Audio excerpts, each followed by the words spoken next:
ঠিক আছে টাকাটা কি আমাকে দিয়েছিস? সব ঠিক আছে, সব মেনে নিয়েছি, সব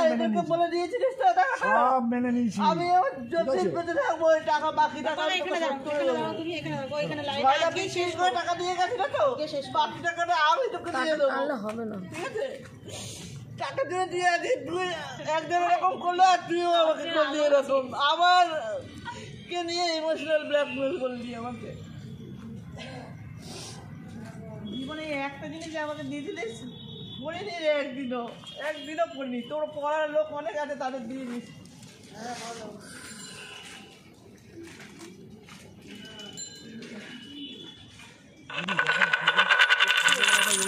জন্য প্রস্তুত ছিলাম না, আমার কিন্তু অন্য এটা আপনার ক্ষতি হলো না ভালো হলো? ক্ষতি হচ্ছে, ক্ষতি হচ্ছে। আমি চলে যাওয়ার পর বুঝতে পারবো আজকে ক্ষতি হোক। আমিও তো সময় দিচ্ছি, আমিও তো সময় দিচ্ছি, তাই না? আমিও তো পরিশ্রম করছি, এটা নয়। আর পরিশ্রমটা কিন্তু দালালি নয়, নিরপেক্ষতার সাথে। আমি তো দালালি করতে আসি, ঠিক আছে? আজকে এটা শেষ করুন একদম। আমি দালালি করতাম, অফ ক্যামেরায় করতাম। আমি দালালি করব না। আমি আপনাদের কাছে এক পয়সাও নেবো না, ওনার কাছ থেকেও আমি আমার যেটুকু কর্মের যেটুকু দরকার প্রয়োজন সেটুকুই নিয়েছি। লিগাল রাইট আছে আমার নেওয়ার। আমার কথা হলো যে শেষ হোক, এর একটা নিষ্পত্তি চাইছি আমি। হ্যাঁ, ওই জন্য তো আমি ডাকলাম।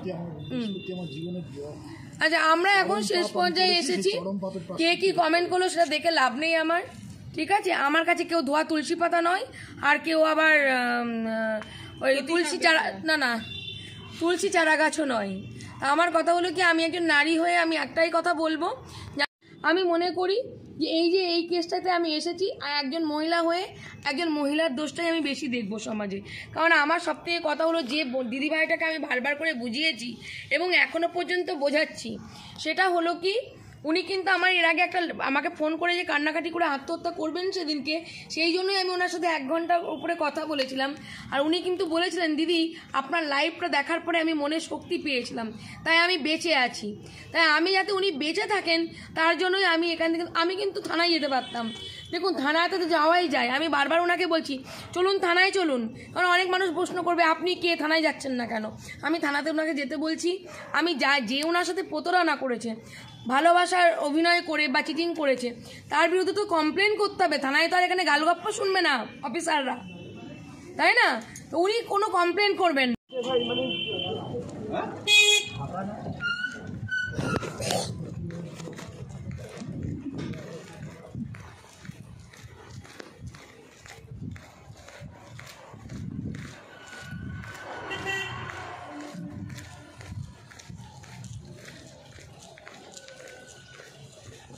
অনেক ভিতরে নাকি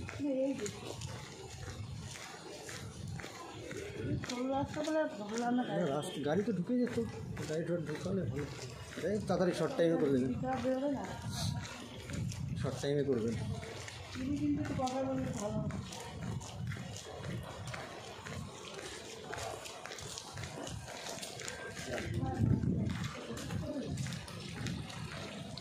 এবারই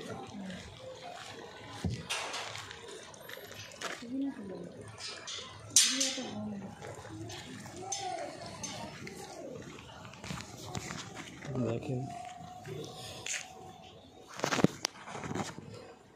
ও দিদি, দিদি, ও দিদি, একটু আসেন।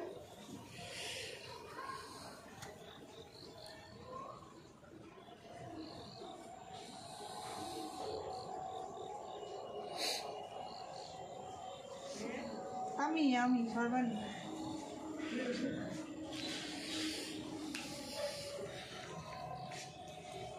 বলছি দাদা আছে? না। কোথায় দাদা? গেছে তো কাজে, ওখানে আসেনি না। আপনি চিনতে পারছেন? হ্যাঁ চিনেছি, কিন্তু এখন আসেনি। ও, একটু দাদার সঙ্গে কথা বলতে হবে। ও, দাদা আসেনি কখন আসবে ঠিক নেই না? না, ওরা তো বিজনেসের কোনো। আচ্ছা ঠিক আছে, একটু দাদার সঙ্গে দেখা করতে এসেছিলাম। ওই হতে বাড়ি গেছিলাম। আচ্ছা, তারপর জানেন তো যা হয়ে গেছে। আগে শুনেছেন কী হয়েছিল? না, আমি তো অত জানিও না, আমার দাদা একটু জানে আর কি। তাই দাদার সঙ্গে দেখা করতে এসেছিলাম, যে দেখা করে যাই এসেছিলাম। আমার সঙ্গে অন্যায় করলো ওরা। একজন আমার ভাই দাদা হয়। আছে, গাড়িতে আছে। ও আচ্ছা, না দাদা তো এখনো আসেনি। যাদেরকে নিয়ে আসার কথা ছিল দাদা জানে, ওই তাদেরকে নিয়ে এসেছিলাম। ও আচ্ছা, দেখা হয়ে গেছে? হ্যাঁ দেখা করা গেছে? হ্যাঁ, আজকে সন্ধ্যে থেকে এই পর্যন্ত। ও আচ্ছা ওই যে কতগুলো ওই যে আছে না উপরে উল্টো দিকে যে দুটো বউ, আচ্ছা। ওদেরকে তো এখন ফিট করে রেখেছে সব, মানে আমি এলে ওদেরকে দিয়ে, ও নিজের সামনে থাকে না, পালিয়ে পালিয়ে। আর যখন আমার সঙ্গে সম্পর্ক করেছিল তখন তো এদেরকে কাউকে চিনতাম না, এদের কথা কাউকে এখন বলেনি। মানুষকে কিছু বলানো যায় না, বুঝেছো? আজকে আছে ভালো, কালকে পাল্টি হয়ে যেতেই পারে। এখন মানুষের মন তো সবাই রক্ত মাংসের গড়া, কিন্তু মেন কথা হচ্ছে মানুষ পাল্টাতে সেকেন্ডও লাগবে না।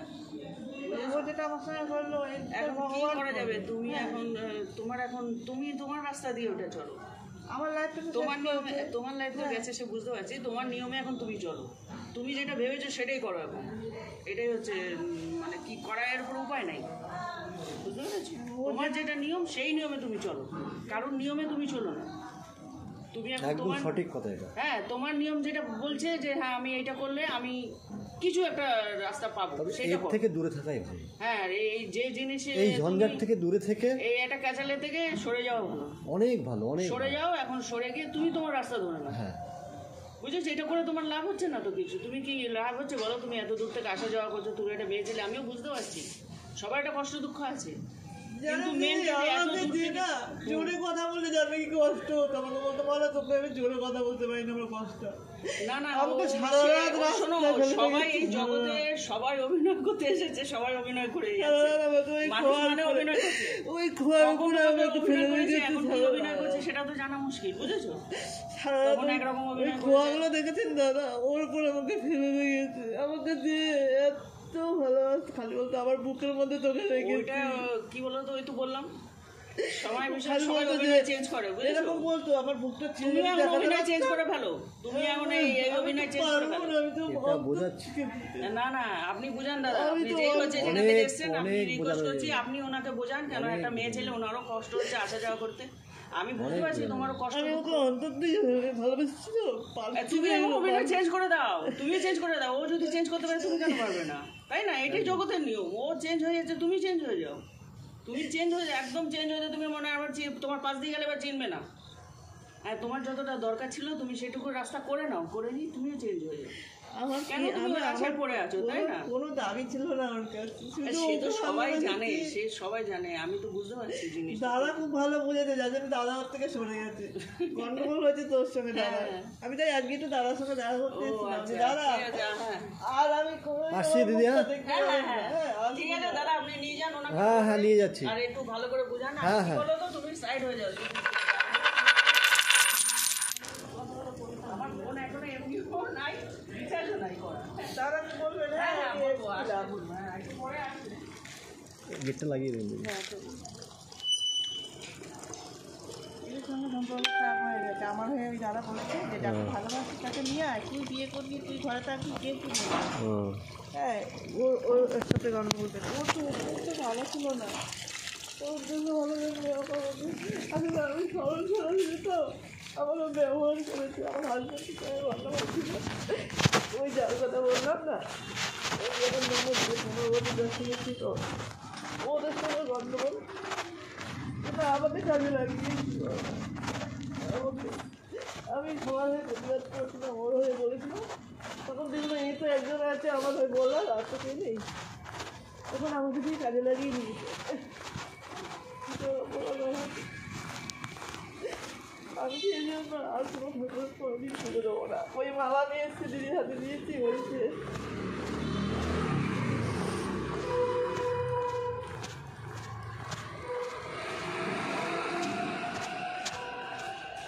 শেষ করে কি যাবে, ওর পয়সা আছে, ও পয়সা দিয়ে পুলিশ ঢেকে দিয়েছে, পয়সা দিয়ে আমার শোনা হয় না।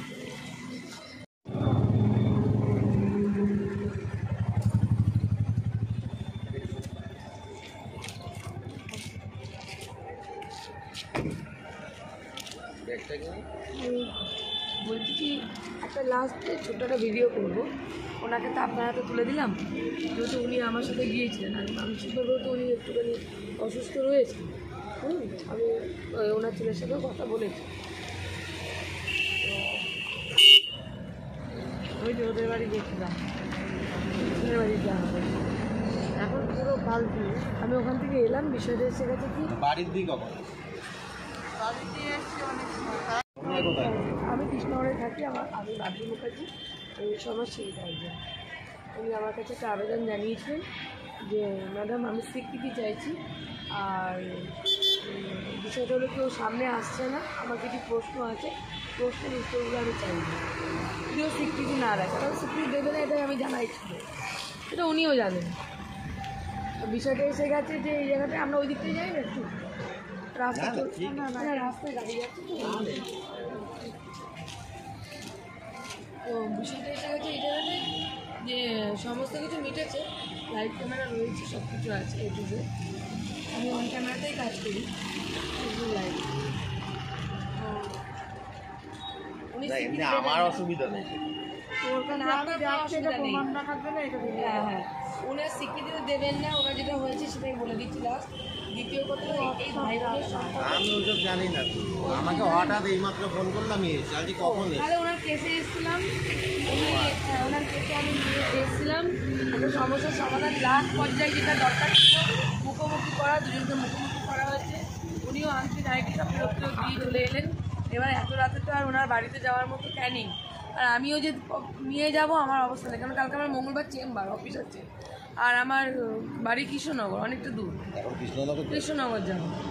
ওনাকে আপনার হাতে আমি হ্যান্ড ওভার করলাম, উনি সুস্থ সুরক্ষিতভাবে ওনাকে আপনার কাছে পর্যন্ত পৌঁছে দিলাম আর কি।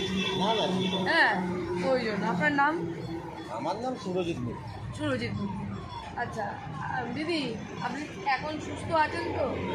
হ্যাঁ, এনাকে এনে আপনার পরিচিতি তো? হ্যাঁ, আমার কাকি হয় না। না না, ফটো উঠছে, এখন লিগালভাবে সব কিছু করতে হবে। আপনার কাকি ভাইপোর কাছে তুলে দিয়ে গেলাম। কেন বলো তো, আমি ছোট থাকতে দেখো, আমি বলবো ভুল, উনি একটা পুরুষ মানুষ, সে একটা পুরুষ মানুষ, আর একজন নারী, উনি একজন নারী।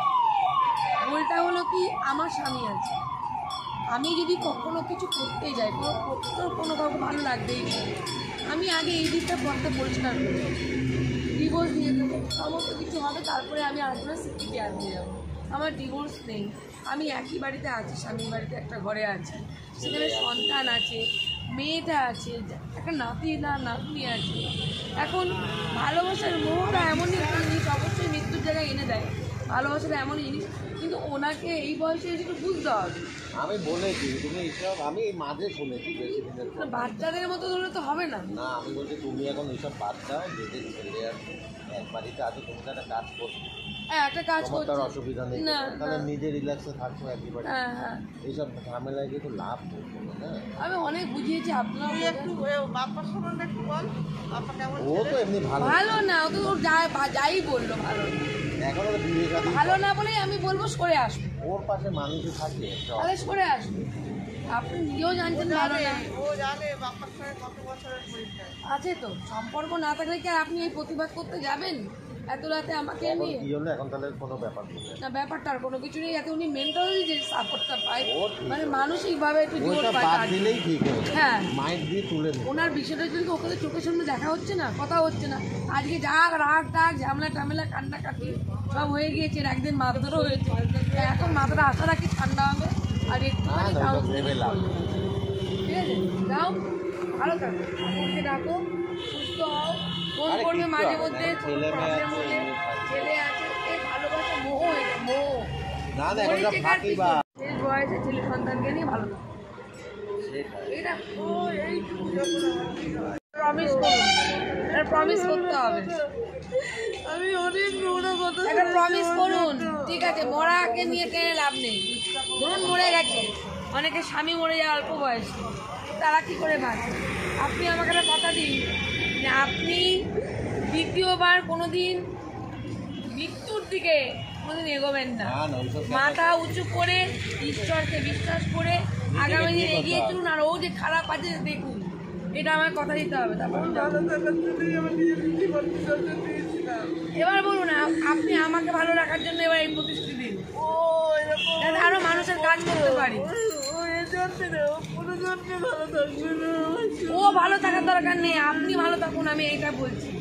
বলুন, আর আত্মহত্যার পথ কোনোদিন বেছে নেবো না, ওখানে গিয়ে গলায় ধরে দিয়েছি আজকে এর আগের ও দিন। এর আগে শুনেছি। বলুন আর কোনদিন আত্মহত্যার পথ বেছে নেবো না, বলুন কথা দিন।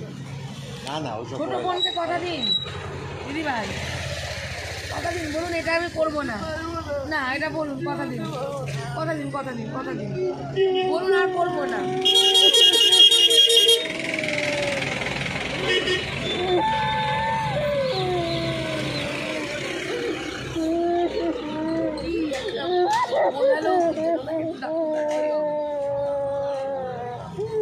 ছেলেকে বলেছি হ্যাঁ আসবে বলেছি, সব বলেছি।